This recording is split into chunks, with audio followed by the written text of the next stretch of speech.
প্রিয় দেশবাসী, আসসালামু আলাইকুম।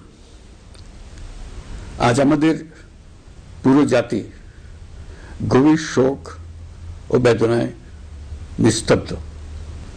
দেশের গণতান্ত্রিক রাজনীতির শীর্ষ নেত্রী, সাবেক প্রধানমন্ত্রী ও বিএনপি চেয়ারপারসন বেগম খালেদা জিয়া আর আমাদের মাঝে নেই। ইন্না লিল্লাহি ওয়া ইন্না ইলাইহি রাজিউন।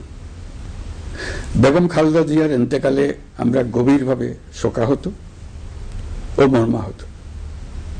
তার মৃত্যুতে জাতি এক মহান অভিভাবককে হারিয়েছে। এই গভীর শোকের মুহূর্তে আমি তার পরিবারের সদস্যবৃন্দ, রাজনৈতিক সহকর্মী এবং অগণিত কর্মী সমর্থকদের প্রতি সমগ্র জাতির পক্ষ থেকে আন্তরিক সমবেদনা জানাচ্ছি। মহান আল্লাহর কাছে আমার প্রার্থনা, তিনি যেন আমাদের সবাইকে এই গভীর শোক কাটিয়ে ওঠার শক্তি দান করেন। বেগম খালেদা জিয়া ছিলেন বাংলাদেশের রাজনীতিতে এক পরম মহিমান্বিত ব্যক্তিত্ব। গণতন্ত্র, বহুদলীয় রাজনৈতিক সংস্কৃতি এবং জনগণের অধিকার প্রতিষ্ঠার সংগ্রামে তার অসামান্য ভূমিকা ইতিহাসে অম্লান হয়ে থাকবে।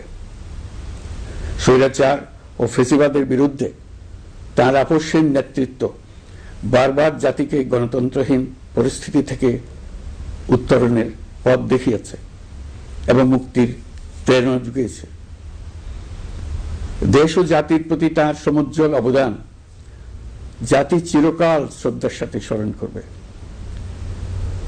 তার দীর্ঘ রাজনৈতিক যাত্রা, গণমুখী নেতৃত্ব এবং প্রিয় মাতৃভূমির স্বাধীনতা ও সার্বভৌমত্বকে সমুন্নত রাখতে তার অবিচল ভূমিকা অবিস্মরণীয় হয়ে থাকবে।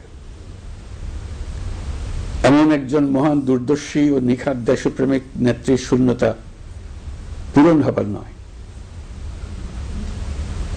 প্রিয় দেশবাসী, এই শোকাবহ মুহূর্তে আপনাদের প্রতি আমার উদাত্ত আহ্বান, আসুন আমরা সবাই যার যার অবস্থান থেকে মহান আল্লাহর দরবারে বেগম খালেদা জিয়ার বিদেহী আত্মার মাগফিরাত কামনা করি।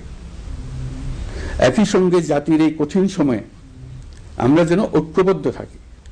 শোকের এই সময়ে কেউ যেন অস্থিতিশীলতা বা নাশকতার অপচেষ্টা চালাতে না পারে, সে বিষয়ে আমি সবাইকে সজাগ থাকার আহ্বান জানাচ্ছি।